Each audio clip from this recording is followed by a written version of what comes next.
welcome back. Today we're going to be talking about how to do the math to determine what size fuel pump you need for the engine in your hot rod. Let's watch the show intro.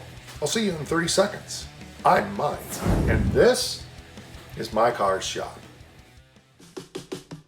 Working out of a 100-year-old refurbished barn, bringing 35 years of experience to projects considered beyond repair. Vision, creativity, and problem solving are essential tools in this place. Watch as we transform junk into polished metal miracles. This is My Car's Shop.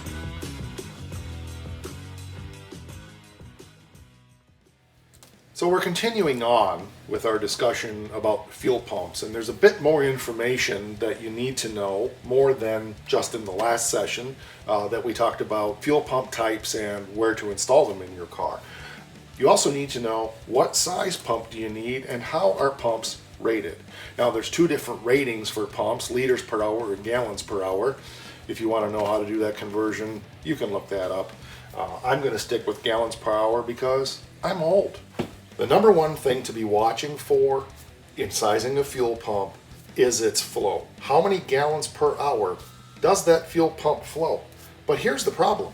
Most fuel pumps are rated at free flow, not at pressure. So what that means is the pump is rated for its maximum flow capacity at 0 psi fuel.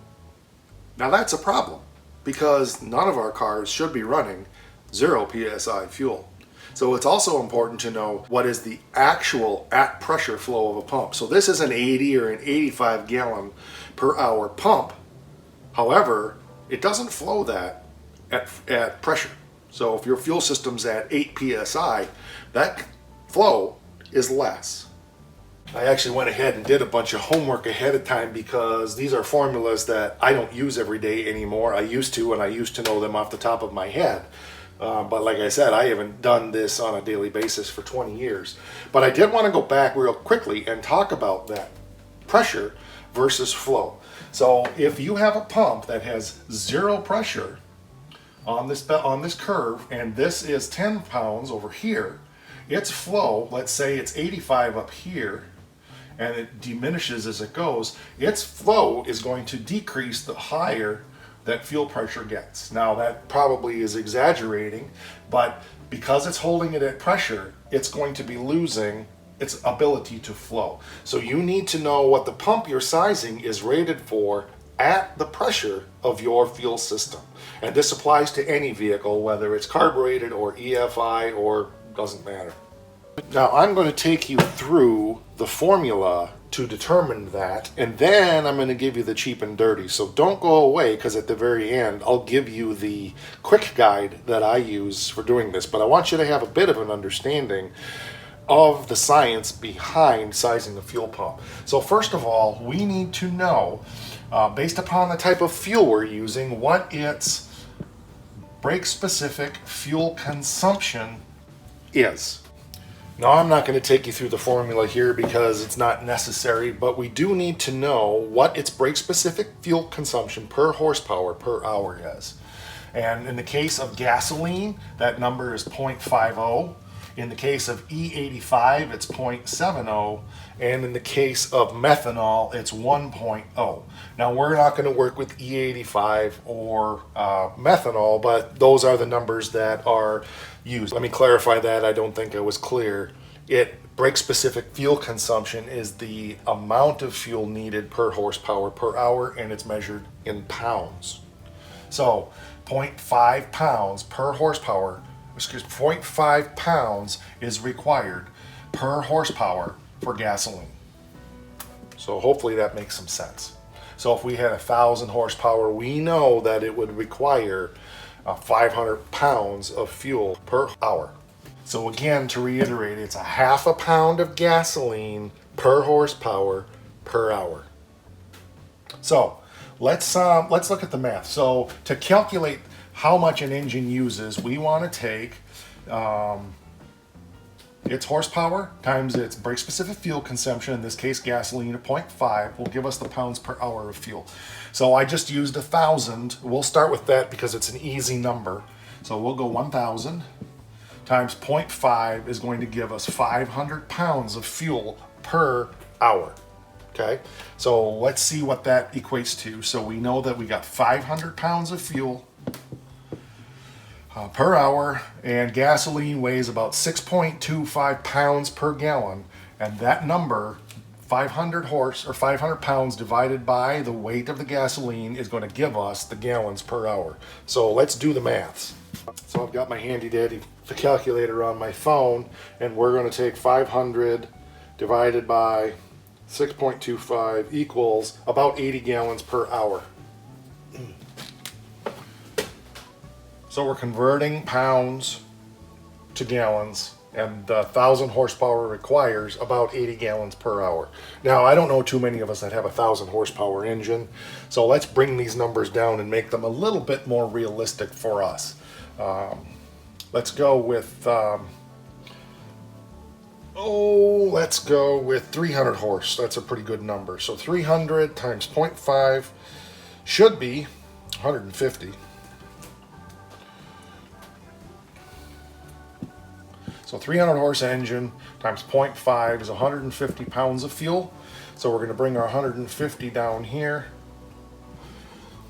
150 times 6.25 equals, or we could divide it, that would be better. 150 divided by 6.25 equals about 24 gallons per hour.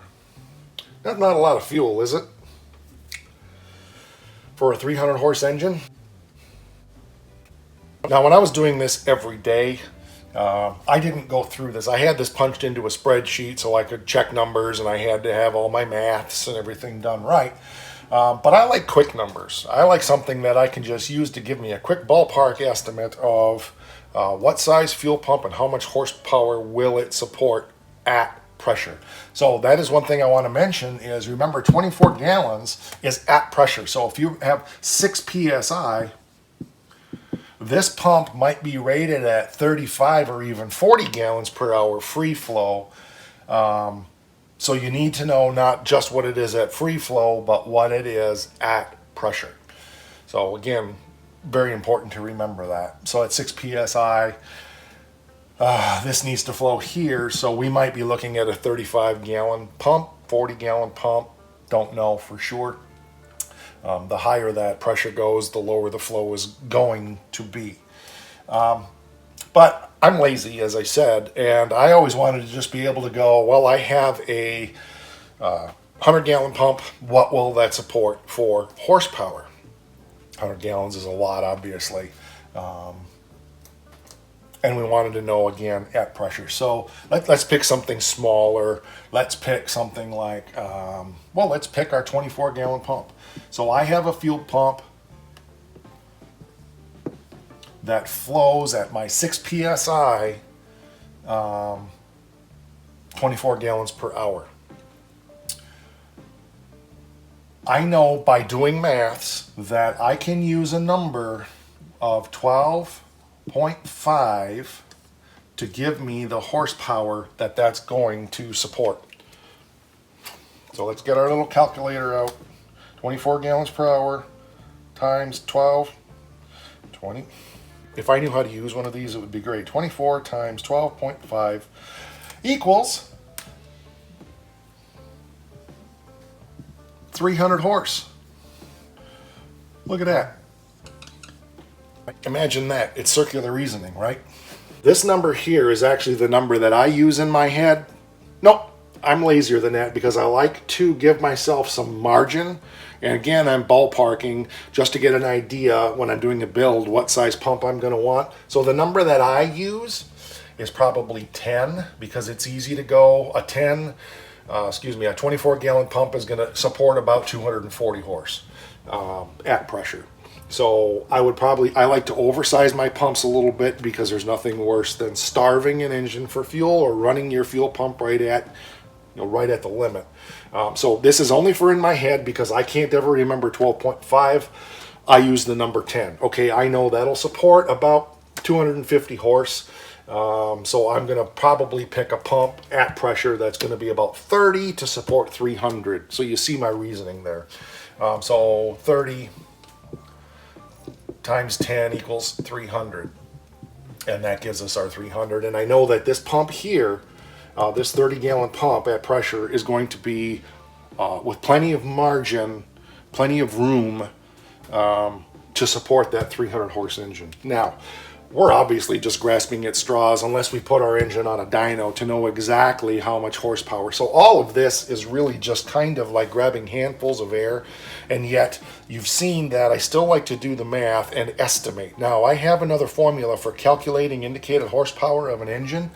It's called a Planck formula, that it can give you a fairly accurate read on what the indicated horsepower of an engine might be, but the only way to know for sure, and I can tell you this from experience and working in dyno cells for several years, is to bolt an engine down to a dyno and see what you got. So, if you really want to know what the horsepower of your engine is, get it on a dyno. Now, why wouldn't you just put a massively big pump on there and be done with it? Why not put a 100-gallon pump on a 300 horse engine? It's overkill for one thing. For another thing, if it's an electric pump, it's going to be bypassing a crap ton of fuel and generating a lot of heat in your fuel system. Heat is your enemy. You don't want heat in your fuel system. And again, this 85-gallon mechanical pump, it only pumps as needed, but I guarantee this is probably only flowing like 50 at pressure, depending what your fuel pressure's at. So in my mind, that's a 500 pump will support about 500 horse. I had that on a built 340 and a 340 Duster that was probably 450, 500 horse, and that was the pump that I had on there, and I never had fuel issues. So the mechanical pump world, as in our last episode, it pumps on demand, so it's a bit different than an electric, but you still want to do the math. You don't want to just throw the biggest pump you can get on there. Putting men on the moon isn't rocket science. Wait, no, that is rocket science. Sizing fuel pumps, that's what we're talking about. Sizing fuel pumps isn't rocket science. And I just wanted to share a little of the math that I use and a little of what's behind that math to give you an idea of what you can use in your mind, 12.5 or 10, either one, how to size a fuel pump. So remember that you check your fuel pump, the chart, it should have a flow chart, and you can pinpoint at the pressure that you're setting your fuel system, what the flow is, do the quick math on it, use the quick numbers, and be sure that your pump is large enough for your application. Well, thanks for being here. I really appreciate it. There's a lot more coming on the channel. If you haven't subscribed, please do that. Hit the bell so you receive notifications. Smash the like button on this video if you found it helpful. Drop a comment down there, and we would love that also. And one more thing, don't forget, rah!